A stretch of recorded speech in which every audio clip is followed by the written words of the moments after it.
Y'all, we live in difficult times. There's war, political unrest, the pandemic, poverty, families being torn, communities ripped by gun violence and people dying every day. Police, injustice, it's all bringing so much pain. But y'all, we can look inside our minds and we can understand who we are, become better, and do this thing like we've never done it before. But it all starts with our mental health, and I know we can do it. I believe in you because I believe in me, and I believe in us.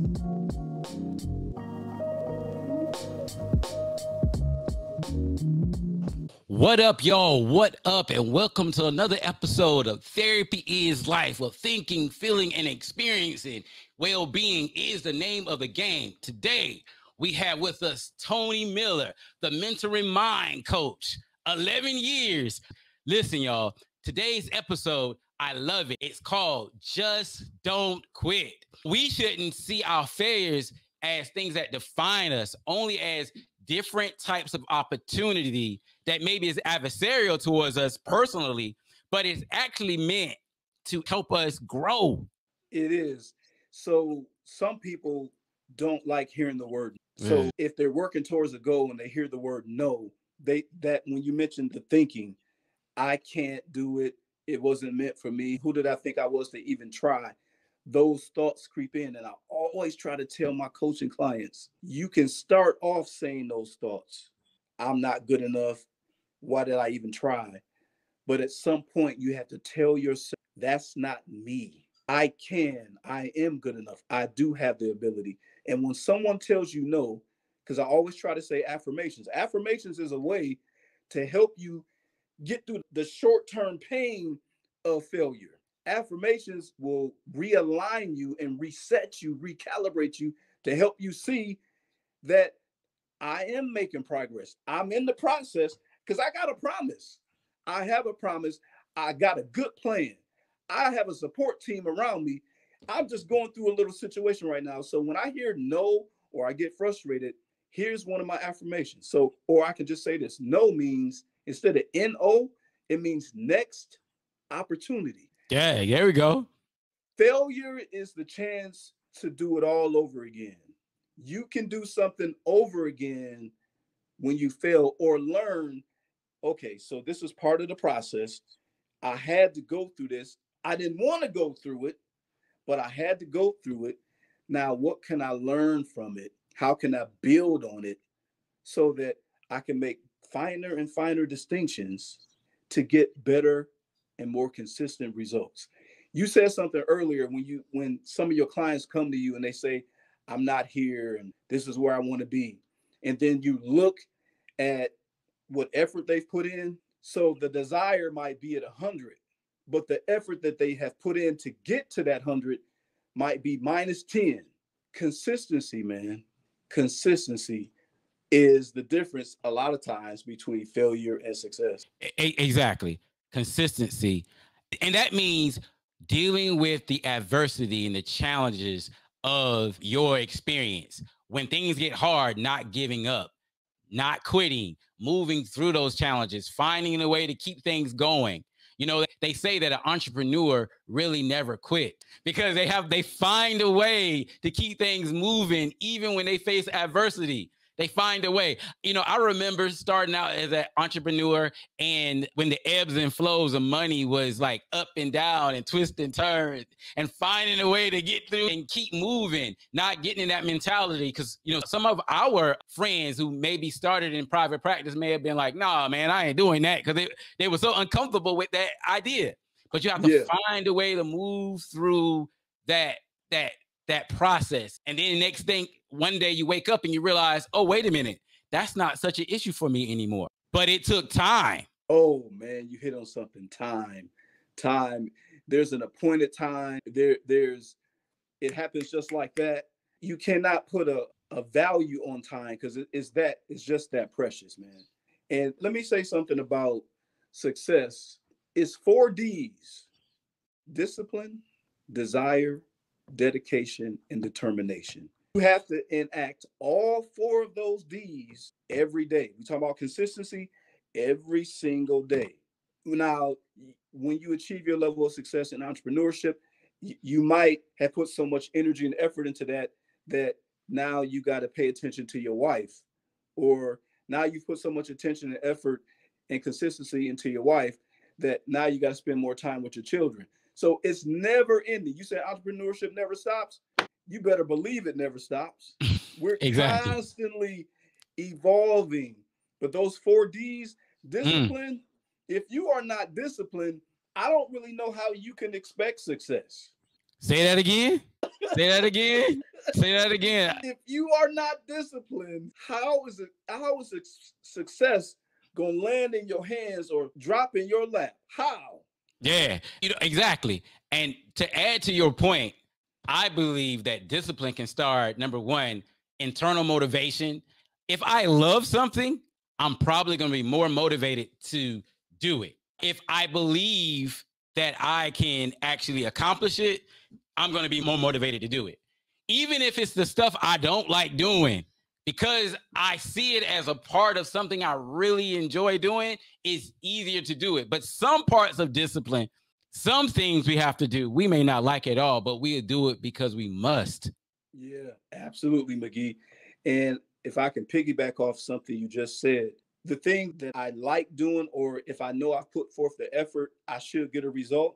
That's called self-efficacy. Exactly. Self-efficacy is not a big phrase. It just simply means I believe it, when I put forth the effort, I will get a result. Now, what you imagine in your mind and the result that you get may not align perfectly, but it's going to be some alignment. It's going to be some symmetry. And then you can build on that and make corrections and adjustments. A lot of times people see failure because they didn't make a pivot or they didn't make a correction or an adjustment. Corrections and adjustments help you get to success. Gotcha. Gotcha. And even if, look, corrections and adjustments in our perceptions, because maybe we are successful, but going back to what we said earlier, I'm judging myself against someone else. So I feel like I'm not successful. But yes, you are successful because you're doing better than most people in this world. But Yeah, you're judging yourself against somebody who has a whole lot more, and you don't know what they did, like you said earlier, to get there. Self-efficacy, being able to validate yourself, your own self-worth. And what you said earlier, one of my foundation points is us being able to validate ourselves and realize where we are. If I can't validate myself, it's going to be hard for me to see where I am. I like to say it like this. Another way, my 4 points is self-validation and love. Self-care. If you love yourself, you take care of yourself, you're going to do the things to take care of your body and mind. The third thing is developing disciplines necessary to accomplish your goals. The fourth thing is to act on those goals. And if you can do that, you can become successful. But more importantly, you can become interdependent. Man, wait a minute. So dive a little bit deep into becoming interdependent. So interdependent means, I like to say it like this. Okay, so simple thing. So I'm at work. My wife communicates to me that she's not fixing dinner tonight because she's a good cook and she normally does. And then instead of getting mad or upset because she's not cooking dinner, I realize I own the fact that I'm responsible for me eating. I make plans to get something to eat because I don't always expect her to be that person that makes sure that I eat every day. So we're not going to have an issue about me having to feed myself. So I can be dependent on her, but if she doesn't, I'm still going to be okay. I can be dependent on a certain stream of income coming into my business, but I realize I can't just be dependent on that. I have to have some other source to help me. I can be dependent on a certain friend, but if they're not available, it's not the end of the world. I can find other ways to manage it. I'm not expecting someone else to always be there or some other thing to meet my individual needs. Man, perfectly said. I don't need to piggyback off that. That was perfectly said. If that wasn't such an expensive mic, I would tell you to drop it. That's good right there, McGee. That's whoever is listening, the man and the woman, whether you're an entrepreneur, W-2, W-9, whatever you're dealing with, rewind the last 2 minutes that you just heard and play it back. Because remember, repetition deepens the impression. Exactly. And that goes back to those affirmations every day. The importance of affirming yourself, believing that you can do things and not defining yourself by your failures, but defining yourself about what you have learned. Yeah, it's crucial. And when you get to the point, because some people might say, oh, what y'all talking about sounds good, but I'm not there. If you're not there, it's one day at a time. Exactly. If you can't do it by yourself, which is it doesn't mean that you're less than a human being. It doesn't mean that you are a failure because you can't do it by yourself. That's where finding a mentor, finding a coach, finding a therapist comes into play in your life. Michael Jordan, even though I don't necessarily like to prop up celebrities, but I think people can relate to that. Michael Jordan, Scottie Pippen, and those other Chicago Bulls did not win 3 in a row, take a little time off, and then win 3 in a row again without a coach. Exactly. We need somebody who can see our blind spots for us. If you have these limiting beliefs, you may need somebody to help you crush them. Exactly. So that then you cannot define yourself by something that went wrong. Exactly. And you know, for many of us, we've had so many things go wrong in our life. So when somebody says, hey, you mean to tell me I need to embrace failure? Man, I've been failing all my life. Things have been going wrong all my life. Well, it's perspective.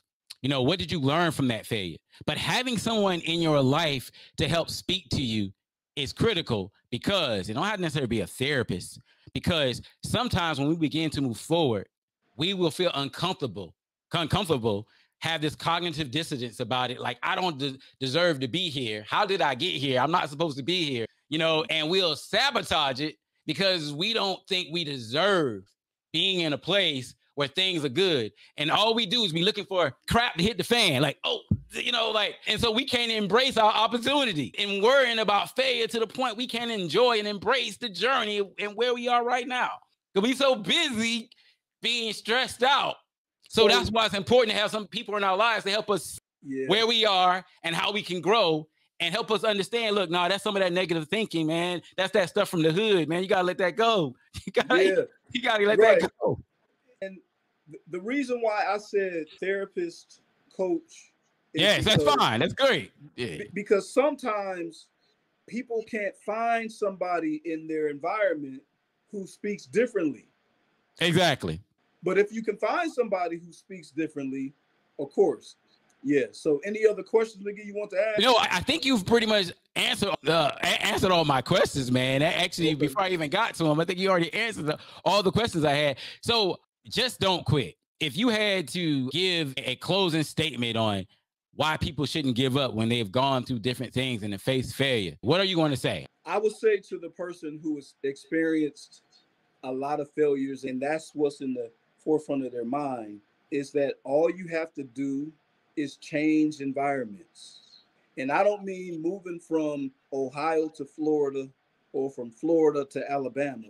All I mean is if you're in the car and you're thinking thoughts that are not supportive to who you are, who you want to be, get out of the car, not while it's moving, make sure it's parked, and take a walk. Change the environment. When you change the environment, just like sadness and hopelessness is like a grip. But when you physically move, you break that up. That grip can no longer grip you. It can no longer hold you hostage. Physically moving, that's why we have a heart. That's why we have muscles. That's why we have ligaments. That's why we have arms, legs. Physically move into the other room and then begin to tell yourself new thoughts.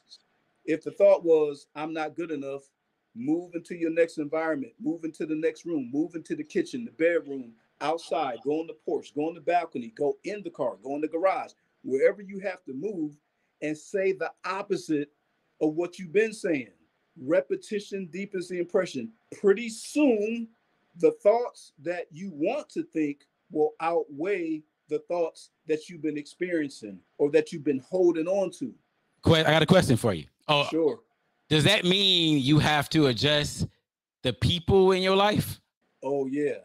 99.9% of the time, the answer is yes. Because if those people are speaking to you from a perspective of limit, down, low vibration, you have to limit your time around them. And sometimes those people might be your mother. I meet a lot of clients, love their mother, but their mother will say, "You just like your no good father." Or, "Why you want to do that? You ain't never tried that before. You ain't going to be successful with that." That's for those folks. I've heard it a million times. But the people still want to be with their mother, right? But their mother is the one saying those things. I'm not saying never ever talk to your mother. I'm saying limit your exposure to her. And when she starts talking in a way that is not where you are trying to go, "Ma, you know what? I got to get off the phone. I'll talk to you tomorrow." So you ain't got to say, "I'm sick of you. I hate you. I wish I had a different." No, you don't have to say that to your mother. Nah, you ain't Just gotta say that. limit the exposure. Limit, let's say it again. Limit the exposure. Exposure. Exactly. Because if you continue, if you don't move, then you're going to continue wearing grave clothes. You may have on a jacket as sharp as McGee's, but if your thinking is not healthy to where you want to go, you actually are wearing grave clothes. Can y'all visualize that? That's powerful. Tony, one other thing I'm gonna ask you, man, and and we're gonna close this out. I know we right at the holiday season. How does gratitude help us have the right mindset towards failure and success and not quitting? Yeah. When I am thankful, when McGee is thankful, when other people listening to this podcast are thankful, you kind of put a shield around yourself and you block out limiting beliefs.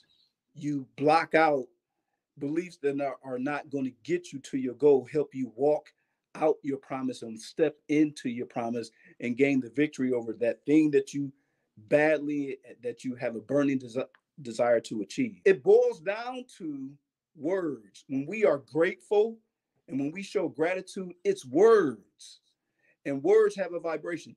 If I always tell my coaching clients when I first meet them, put two fingers on your throat and just say anything. So I'm talking right now. I can feel the vibration. Words are vibration. So you have a choice. Do I want to vibrate high or do I want to stay where I am? So I have to choose the words. I'm grateful for another day. I'm grateful for the ability to use my hands. If you are a carpenter, if you braid people's hair, if you are a barber, if you are a master craftsman, you're using your hands. Even we talked about clicks earlier, click the right thing, but you're using your hands. I'm grateful for the use of my hands. Exactly. I'm grateful and thankful for another day. I'm grateful for the ability to breathe.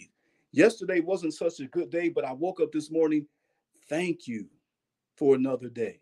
And don't you think when you can see life like that, you can realize that every day you have some level of success? Yes. Just having the opportunity to be able to think about things that you want to do in the future is a blessing. It's a blessing. Some people, oh my goodness, man. Some people are in the hospital and they are sick and they cannot get well. The doctor has pronounced them, hey, this person doesn't have much time, or they're in the nursing home. They don't have much time. They wish they were you. Right. But they wish that they could walk and talk and breathe and run and be sad and upright. They wish that they were you. Exactly. But I'm feeling like a failure because I haven't gotten everything that I wanted, but there's somebody so far off worse than I am. And not that we need to recognize that every day that we live and we have an opportunity, that in itself is a blessing, and we need to find a way to embrace that. It's the little things, one day after the other, consistently being grateful and thankful. Watch you be able to define success with a different set of lenses. Exactly. Define failure from a different set of lenses. Remember I said there's three things you can do. You can blame, you can justify, or you can accept. You will find yourself accepting it more. And like McGee said, learning from it. Exactly. Learning from it. Well, bruh, do you have anything else you want to say on this? Because I think this has been a good discussion. No, man, I think I've said enough, because if I keep talking, it might lose some of its value, but I think we've said enough. Whoever is listening, the audience, you may have to play certain parts, just go over it, and then write it on your heart. Yeah, write it on your heart. And if you're a man, you can still write stuff on your heart. Writing stuff on our hearts is not just for women. Exactly. It's not just for women. I thank you, bro. I appreciate you being here with me, and to everyone that's been listening. Thank you for listening again to another episode of Therapy is Life. And I just want to emphasize again, just don't quit. If you feel down, learn to appreciate and value what you do. Have gratitude, realizing that failure is a learning process. It's not an end. It doesn't determine your life, but it's a part of the process. I like to say sometimes, our Zions can be no greater than the efforts and energies it took to achieve them. So our successes have more value when we've gone through some things. Look, so y'all, we'll talk to y'all next episode. We'll see you soon. Have a beautiful holiday. If it's not a holiday season for you, hopefully you will embrace this time to get something for yourself, in your heart, in your soul, in your mind, that will make you a happier, healthier person. Take care and have a wonderful day.